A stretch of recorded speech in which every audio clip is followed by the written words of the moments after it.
Ever get that feeling? Like some people, they just breeze through conversations. They're like gliding and you're stuck trying to find the right words. We're diving into that today. Fluency. But hold on. It's not like a speed talking contest. It's bigger than that. Yet artificial fluency, it gets right into it. It's not just words on a page, it's humans. We're linguistic bodies. It's like this intricate dance, this back and forth where meaning emerges. Okay, I'm loving the dance analogy. So it's not just knowing the steps, right? It's the feeling, the connection. Exactly. Think about learning to ride a bike. Remember that. Wobbling, trying to find your balance. You can't just memorize the steps, you have to feel it. Oh, that's so true. I remember trying to explain a project once, new team member. I sent pages of notes, details, everything, total overload. Been there. We could have just talked it out, riffed off each other's ideas, and it would have been way clearer. And that's what this paper dives into, dialectical tensions. Yeah. It's like this constant push and pull in every interaction. That's where the magic happens. Dialectical tensions. Okay, break that down for me. I'm all about making the complex clear. Example time. All right, imagine a conversation like a tennis match. You've got to serve your ideas right, make them count. But you've also got to be ready to return, to listen and respond.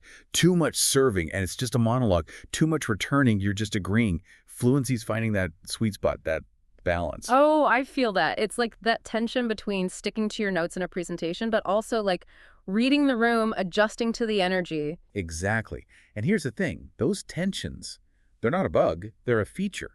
They make communication dynamic, adaptable, more human. It's if you want to go fast, go alone. If you want to go far, go together. You need that push and pull, that back and forth. How do we teach AI to tango? Can we even? The million-dollar question. This paper says we need to change how we think about language. It's not just about transmitting data, it's participatory sense-making. We create meaning together. Participatory sense making. So it's less about me sending a message and more about us like building something together, co-creating. Yes, and this building, it happens through those tensions. Each push and pull, it adds a layer, right? It's not about perfect transmission, it's shared understanding. Makes sense. But humans are complex. How do we even start to figure out what makes us such good communicators? This paper talks about the work of Michael Tomasello. He's got this framework, 4 stages of agency in evolution. It starts with basic reflexes, like the C. elegans worm. Oh, yeah. From biology class. Pretty sure those guys are basically just tiny tubes that wiggle. Not exactly known for their witty banter. But from there, he looks at goal-directed behavior. Think squirrels. That's stage 2. Then stage 3, things get more interesting rational agents, like chimpanzees. They understand cause and effect, even the intentions of others. Getting closer to humans, but still not quite there. Exactly. The 4th stage, that's what sets us apart. Socially normative agents. That's us. Here's where it gets good. What sets us apart? Why are we such chatterboxes compared to the rest of the animal kingdom? Okay, spill the tea. What makes us such master conversationalists? What's the secret ingredient? It's all about shared commitments, shared goals. We don't just get that others have intentions, we sync up with them. We're wired for collaboration, building on each other's ideas. It's like, imagine a jazz band. Oh, I love that. Everyone's got their own thing going on, but they're in sync, riffing off each other, creating something new in the moment. Exactly. Or think about a successful startup. That shared vision, everyone's problem solving together, feeding off each other's energy, that's intentionality you won't find in an ant colony. This is blowing my mind, but hold on, we've got these dialectical tensions and this human knack for teamwork. How do those two connect? Here's where it gets really interesting. Those tensions actually make shared intentionality possible. Think about it, that conversational push and pull, leading, following, being clear but receptive. Those are the skills we need to coordinate with others. So those tensions are like training us to be better collaborators. Exactly. And it's not just about cooperating in the moment. It's layering those interactions over time. That's how we build cultures, share knowledge, develop complex ideas about right and wrong. Wow, there's so much going on beneath the surface of a simple conversation. Absolutely. Wow. And this is where relevance realization comes in. We're talking about AI that gets human communication right.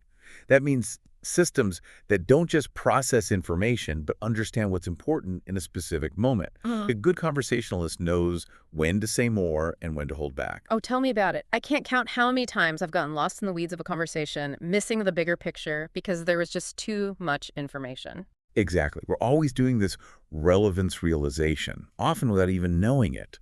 It's how we filter the noise and focus on what matters for clear communication, knowing what to focus on, what to ignore. It's an art. Give me an example of relevance realization in action. How does it actually work in everyday conversations? Imagine giving someone directions. You wouldn't list every single landmark in turn, right? You'd focus on the key information they need to get where they're going. Okay, yeah, that makes sense. It's like you're making a mental map, highlighting the important parts, not the whole street grid. So how do we even design AI that can do that? Sounds like a tall order. And this is where it gets even more interesting. The paper brings up a concept that might seem a bit out of left field. Tensegrity. Tensegrity, like dot architecture. Buckminster Fuller and his geodesic domes. What does that have to do with language and AI? You got it. Buckminster Fuller's tensegrity is about creating strong, resilient structures by balancing tension and compression. Think of a suspension bridge. Those massive cables under tension, balanced against the compression of the towers and roadway, opposing forces working together to create strength and flexibility. Okay, I think I see where you're going with this. Are you saying language itself is like a tensegrity structure? That's it. Those dialectical tensions, the push and pull, they're like those tension cables, balanced against the compression of grammar, syntax, shared cultural understanding. That's what gives language structure. So it's not just the individual parts of language, like words and grammar, but how they work together, how they balance each other out to create a system that's both reliable and adaptable. Like a good conversation, there's structure, but it can flow in unexpected directions. Exactly. And tensegrity applies not just to conversations, but to how language evolves. New words pop up, slang changes. But the fundamental structure, that underlying balance, stays pretty stable. Mind blown. It's like the human body. Bones provide the compression, but it's the tension of muscles and tendons that lets us move and adapt. We need both. Perfect analogy. And just like our bodies, language needs that interplay of tension and compression. And, the paper argues, so does artificial fluency. Okay, I'm with you. We need to build AI that's more like a tensegrity structure than a rigid rule follower. But how do we actually do that? How do we go from abstract ideas to real intelligent systems? That's the million-dollar question. This is still a very new field. But the paper suggests a fundamental shift in how we approach AI development. We need to be asking deeper questions, not just focusing on bigger data sets and more processing power. What? Give me some examples. How can we design AI that's more sensitive to context, to those subtle cues that guide how we interact? AI that understands and even uses those dialectical tensions. Systems that don't just process information, but actually evaluate what's relevant, like we were talking about earlier. So it's not just about building smarter AI, it's about building AI that's wiser, more human. That's a great way to put it. It's about moving beyond just mimicking us. We need to understand the deeper principles at play, the tensions, that constant dance of balance and adaptation that makes communication so dynamic. We have to embrace the messiness of human interaction. This reminds me of Tomasello's stages of agency. Is there a connection there? Absolutely. Remember how we highlighted our unique capacity for shared intentionality? That doesn't just appear out of nowhere. It's built on perspective-taking, interpretation, spontaneity, dialogue, all shaped by those dialectical tensions. So those tensions are training us not just for speaking, but for something deeper, connecting, collaborating, creating with others. And that's what we need to cultivate in AI if we want true fluency. You got it. It's not just about replicating our language, but fostering the kind of intelligence that makes language so powerful in the first place. This has been an incredible journey so far. But before we get ahead of ourselves, I'm curious, how does this all connect to creativity? We keep talking about language as a tensegrity structure, capable of stability and adaptability. Does that relate to how we create as well? You're right on track. Those dialectical tensions play a crucial role in different types of creativity. Okay, I'm hooked. Break it down for me. Margaret Bowden, a big name in AI and creativity, talks about three main types: combinational, exploratory, and transformational. Combinational creativity is like taking familiar ideas and blending them in new ways. Like when you connect two totally different ideas and bam, a new insight is born. Yes. It's like that old Reese's peanut butter cup commercial. You got your peanut butter on my chocolate. Sometimes the best ideas come from mixing existing things in a new way. Love it. Okay, what about exploratory creativity? That's about venturing into the unknown parts of an idea. Like an artist trying a new style or a scientist testing a new hypothesis. They're working within an existing system, but pushing the boundaries. So it's less about smashing things together and more about meticulously exploring every nook and cranny, looking for hidden treasures. Exactly.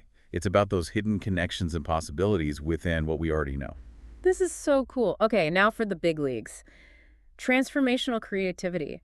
What's happening in those aha moments that change everything? Transformational creativity. This is where things get really wild. We're not rearranging the furniture, we're redesigning the house.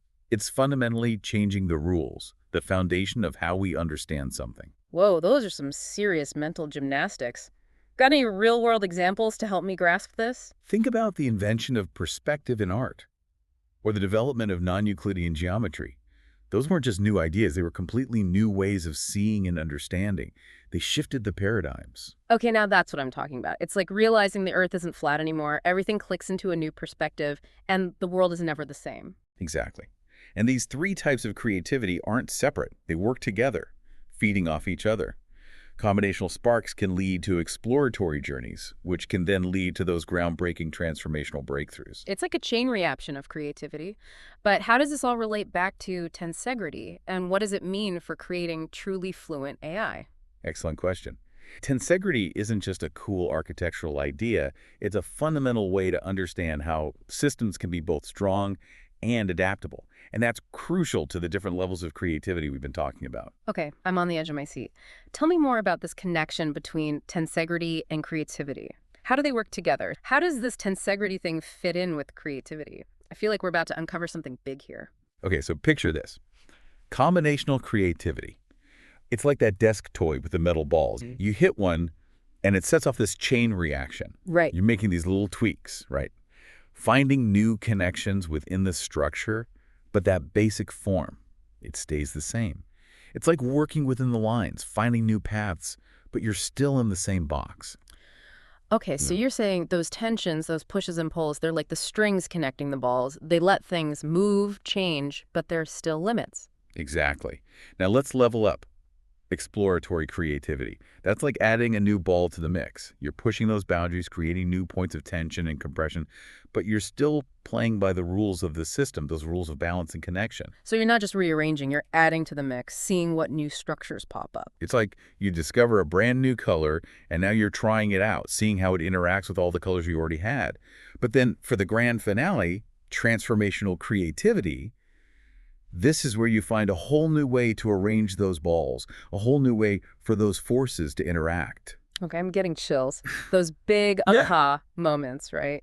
Where the rules of the game change completely. It's not just a new color on the palette. It's like discovering a whole new dimension of color we never knew existed. Now you're getting it. Yeah. And that's what makes those transformational moments so powerful. Yeah. They don't just change the game, they redefine what it means to play. This is mind-blowing. So all these forms of creativity, they're all about navigating those tensions, those balances in any complex system. And that's why this whole tensegrity idea, it's not just about language, it's about understanding intelligence itself. Exactly. And that's why just trying to copy how we behave, it's not enough for AI. We need to build AI that can actually work with those tensions, that can adapt and understand relevance, context, that constant dance between staying the same and changing. We need AI that can handle the beautiful mess of how we communicate. As we wrap things up here, what's the one thing you want our listeners to take away from all of this? What's the big aha moment? If we really want to unlock artificial fluency, we need a total perspective shift. We can't just think of language as a tool to deliver information. We have to see it for what it is, a dynamic living system shaped by tensions, balances, this constant dance of figuring out what's relevant. When we understand these underlying principles, these forces at play, then we can build AI that doesn't just process language but truly understands it, participates in it.